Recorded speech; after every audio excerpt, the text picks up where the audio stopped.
Alright, got the eFlite F-15 Eagle on deck. It's a fun little EDF. It flies really well. To be so small, I was really surprised.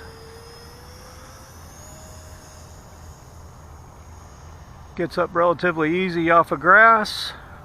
Short grass, that is.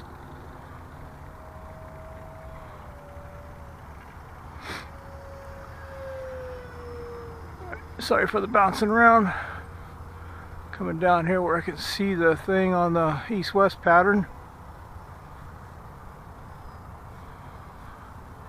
Flew this the other day and for some reason she's a little nose heavy.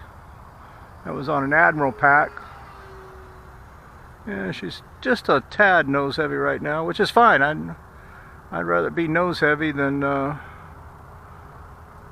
tad tail heavy, but we're going to see if we can't trim that out a little bit. I know it's out far away, but bear with me.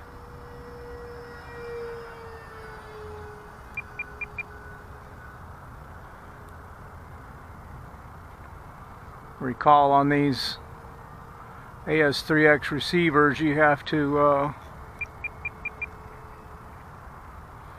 give it hands off for a couple seconds after you make adjustments, otherwise it won't retain it in its memory for your next flight.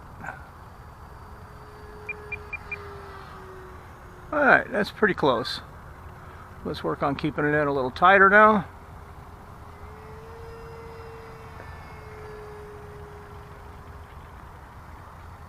This is the old bank and yank pass right here in front of us.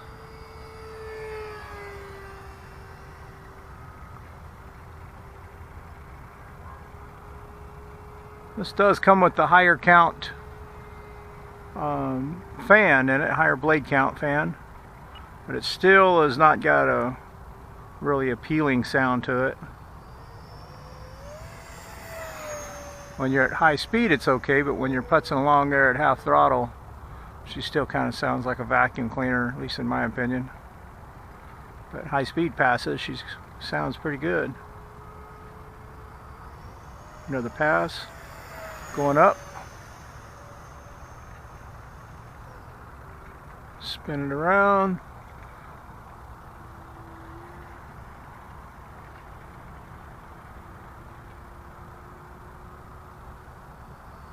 Slow.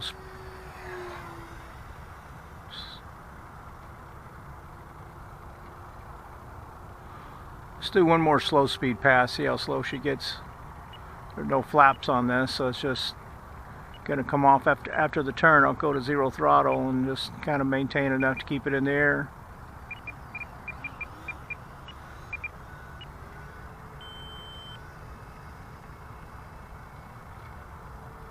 See if she'll do that high alpha move.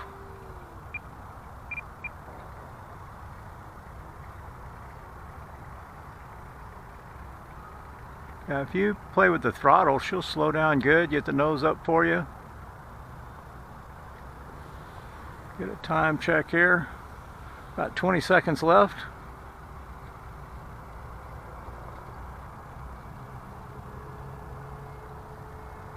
This is on a brand new Hobby Star 2200 battery.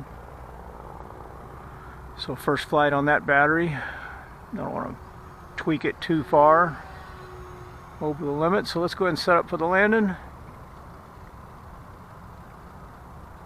I gotta tell you, I've got several of the Hobby Star batteries and I've become a pretty good fan of those. I really like them. Alright, that's 0 throttle, coming back on 1 tick just to get it some power, nose up, and belly flop in. There's another one with a close together gear, so you can't really turn very sharp. And mine has a steering problem. I cannot get the gear centered out where it turns equally well on both directions. It's either going to turn well and well, it's only going to turn well in one direction on mine. I've played with it and just can't get it to center out. I think it's because that gear linkage is just not centered up and straight, but it turns really well in one direction, and so I just got to remember that when I'm taxiing back or taxiing out. Alright, eFlite F-15 Eagle. Good flying little plane, pretty inexpensive. I think they normally sell about $179. So if you don't have one in there and you're looking for a good EDF, this would be a good one to go with. I don't think it would be my recommendation for a first EDF. I still think the Freewing Rebel is the best beginner EDF, and the main reason is because of the cost of the batteries. It uses on the Rebel a 4S 26 to 2700, 3000 size battery, which most people have those already in stock, you know, from other planes. So that's why I think the Rebel is a better fit for somebody's first jet, and it flies actually. Well, this has got the AS3X receiver, so it helps you out a lot. Rebel does not come with a receiver in it. I just put a standard Spectrum on mine, but it flies really, really well. All right, thanks for watching.